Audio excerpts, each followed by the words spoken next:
সব জানি এখানকার রাজনৈতিক নেতা সুবোধ পাল সালা একটা 2 নম্বর আই বুড়ো মা। মল্লিকা রেগে যাচ্ছ কেন গো নেতা বাবু? আমি তো তোমার সঙ্গে একটু রসিকতা করলাম। এসো না, তোমার কোমরটা জড়িয়ে ধরে একটু রসিকতা যাবো। এসো।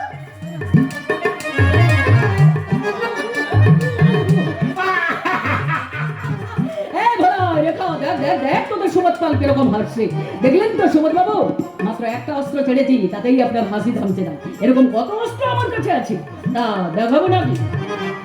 সেই যখন পড়েছি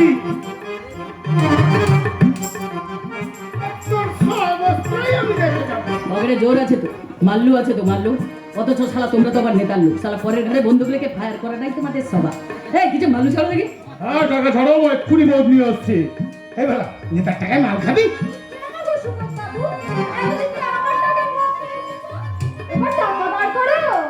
করবে সব করবে। কি গো বাবু, বার করবে নাকি? তুই যখন বলছিস তখন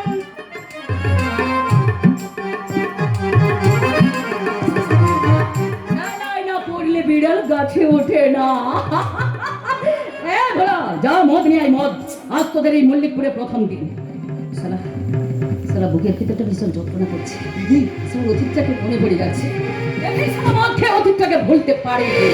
যা মদ নিয়ে আয়, মদ। আচ্ছা দিদি, এখানে আসার আগে তুমি কোথায় ছিলে? এই লাইনে আসার আগে তুমি কি করতে?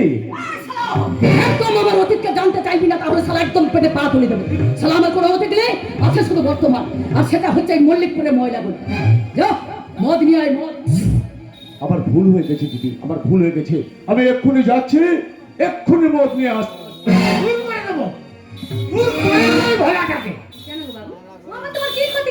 আমি বলছিলাম কি, আজ আমি তোমার কোনো কথা শুনবো না বাবু। আজ আমার শরীরটা ভালো লাগছে না। ওই যা ফুর্তি স্টার্টটা করার ওই রেখা কিনে করো, আমি আসছি। মল্লিকা যা, অস্ত্র দেখাবে বলে চলে গেল। কি আর করবে বলো বাবু, আজকে যদি মুড ভালো নেই, তুমি অন্য কোনো দিন এসো না হয়। মল্লিকা নাই তো কি আছে, তুই তো আছিস। দুদিন সাথ নাই ঘোলেই মেটাবো। আয় না কাছে।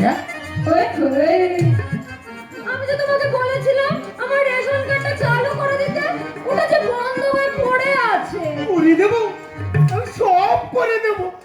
আগে তুই আমার ব্যবস্থাটা করে দে। আয় বসি।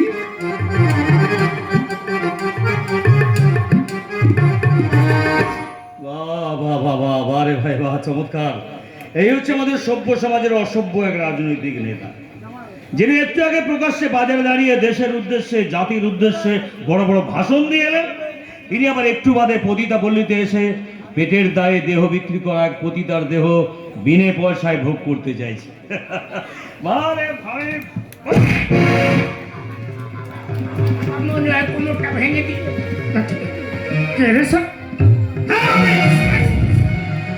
আমি তোরা যেখানে যাবি তোদের পেছনে পেছনে আমি সেখানেই যাবো।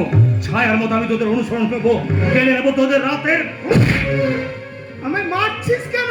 একদিন তোমার কথা ভুলে তোমারই দলে আমি রাজনীতিতে নাম লিখেছিলাম। আমার সরলতার সুযোগ নিয়ে তুমি আর বিজয় আমার জীবনের সবকিছু কেড়ে নিয়েছো। এবার আমিও তোমাদের জীবন থেকে সবকিছু কেড়ে নেবো। দিয়াকে আমার কেড়েছিস তোরা, ভেঙেছিস ঘর বাড়ি, সে কথাকে আমি জীবনে মরণে কখনো ভুলিতে পারি। আদিম হিংস্র মানবিকতার যদি আমি কেউ হই, স্বজন হারানো মহাশ্মশানে চিতা তোর তুলবই। আমার কথা শোন। শোনাবে, কি শোনাবে তুমি আমাকে?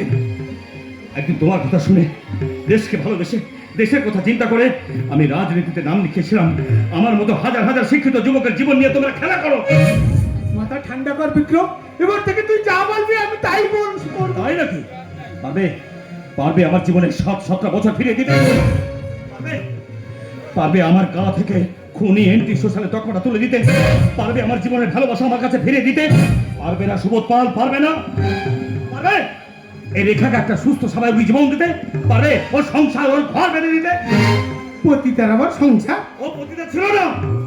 তোমাদের মতো কিছু মানুষ ওকে পতিতা বানিয়েছো, কেড়ে নিয়েছো এই সমাজের মুখে আর 5টা মেয়ের মতো মাথা উঁচু করে বাঁচার অধিকার।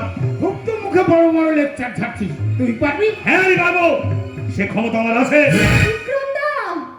হাসলে তুমি বিক্রম দা, কেউ কে বিয়ে করবে? কেন তুই করবি? আমি?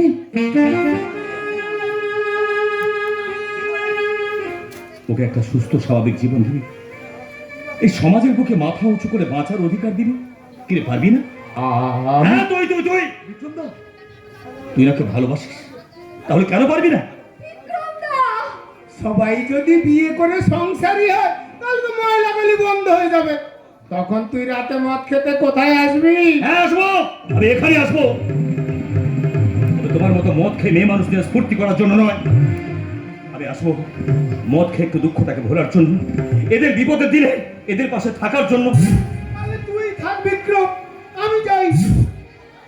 তবে যাওয়ার সময় একটা কথা বলে যাই, আমার গায়ে হাত তুলে তুই কাজটা ঠিক করলি না বিক্রম। সবে তো গা তুই হাত তুলেছি, এবার তোমার পেছন থেকে তোমার আমি যাই বিক্রম দা। না বিক্রম দা, ওই শয়তানের সাথে গন্ডগোল করে তুমি ভুল করলে। ভুল তো এতদিন তোরা করেছিস। হ্যাঁ বিক্রম দা, আমি কথা দিচ্ছি আজ থেকে আমি বিজয় প্রধানের কাজ আমি করব না, কিন্তু না, কোনো কিন্তু না, আমি তোদের কাজ দেবো, দরকার হলে আমার টাকা দিয়ে আমি তোদের ব্যবসা করে দেবো। বিক্রম দা, তোরা শুধু আমার কথা শুনে চলবি, বল তোরা রাজি? হ্যাঁ। আমরা রাজি। তাহলে আমার হাতে হাত রেখে বল, অনেক তো দিন গেল বিধায় সংসারে, এসো এবার দ্বিধার বাধা পার হয়ে। অনেক তো দিন গেল বিধায় সংশয়ে, এসো এবার দ্বিধার বাধা পার হয়ে। তোমার আমার সবার স্বপন মিলাই প্রাণেরই মোহনায় কিসের মানা, হবে চেনা হবে জানা।